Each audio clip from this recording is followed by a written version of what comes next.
સુરતમાં મનપસંદ પેટ ફૂકીની યાદમાં અનોખો ફેશન શો, પશુપ્રેમ અને સંવેદનાનો અદ્ભુત સંગમ. કહેવાય છે કે પ્રાણીઓ અને મનુષ્ય વચ્ચેનો સંબંધ શબ્દોનો નહીં પણ અતૂટ લાગણીઓનો હોય છે. સુરતના એક પશુ ચિકિત્સકે પોતાની વાલી ડોગ ફૂકીના વિરહને એક સકારાત્મક વળાંક આપીને શહેરમાં એક અનોખો કુકુ પેટ ફેશન શો યોજ્યો હતો. આ કાર્યક્રમે સુરતીઓમાં અબોલ જીવો પ્રત્યેની પ્રેમ અને સંવેદનાને ફરી એકવાર ઉજાગર કરી છે. એનિમલ ડોક્ટર સંજય જાનીની માત્ર 7 મહિનાની વાલી ડોગ ફૂકી જીવલેણ પાર્વો રોગનો શિકાર બની હતી. એક ડોક્ટર હોવાના નાતે સંજયભાઈએ તેને બચાવવા દિવસ રાત એક કરી દીધા હતા. સતત 21 દિવસ સુધી ચાલેલી જીવન મરણની જંગ બાદ ફૂકીએ 9 ફેબ્રુઆરી 2025ના રોજ અંતિમ શ્વાસ લીધા હતા.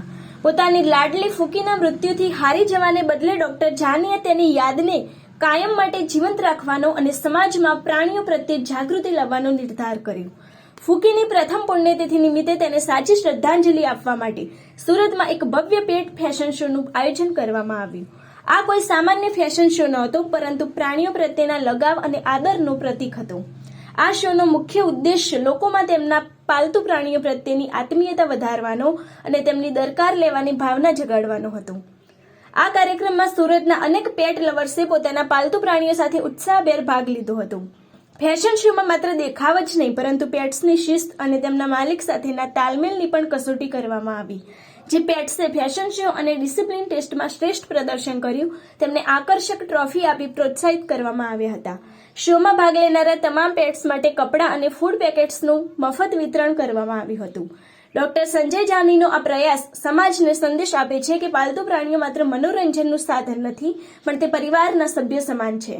ફૂકીના અવસાનની યાદને શોકમાં ડૂબાડવાને બદલે અન્ય અબોલ જીવો માટે પ્રેમ વહેંચવાનો આ માર્ગ ખરેખર પ્રશંસનીય છે.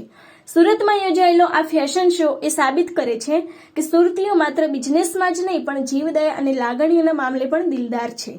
કુકુ ફેશન શો દ્વારા ફૂકી ભલે આજે સશરીર હાજર નથી, પરંતુ સેંકડો પેટ્સના ઉત્સાહમાં તેની યાદ આજે પણ જીવંત છે.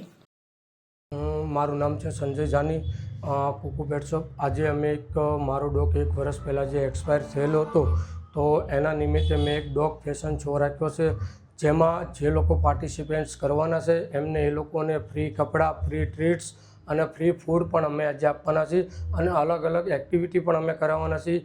જેમાં જે ફર્સ્ટ નંબર ઉપર આવે એવી અલગ અલગ અમે 9 ટ્રોફીનું પણ આયોજન આજની તારીખની અંદર અમે કરેલું છે. હેતુ મારો એવો છે કે આજથી 1 વર્ષ પહેલાં જે મારું ડોગ જે હતું એમને એક બીમારીના હિસાબે એક્સપાયર થઈ ગયેલું હતું, તો આજે એની પ્રથમ પુણ્યતિથિ છે, તો એના નિમિત્તે મેં આ આયોજન કરેલું છે. હું સંદેશો એવું આપું છું કે હું એક ડોગ લવર માણસ છું અને મને જે ફીલ થયું છે, તો જેથી કરી જે ડોગ લોકો પાળે છે એમને પણ એક એવો સંદેશ મળે કે જે પોતાના પેટ માટે જે છોકરા કરતાં પણ વધારે લગાવથી એ લોકો પોતાના પેટને રાખતા હોય છે.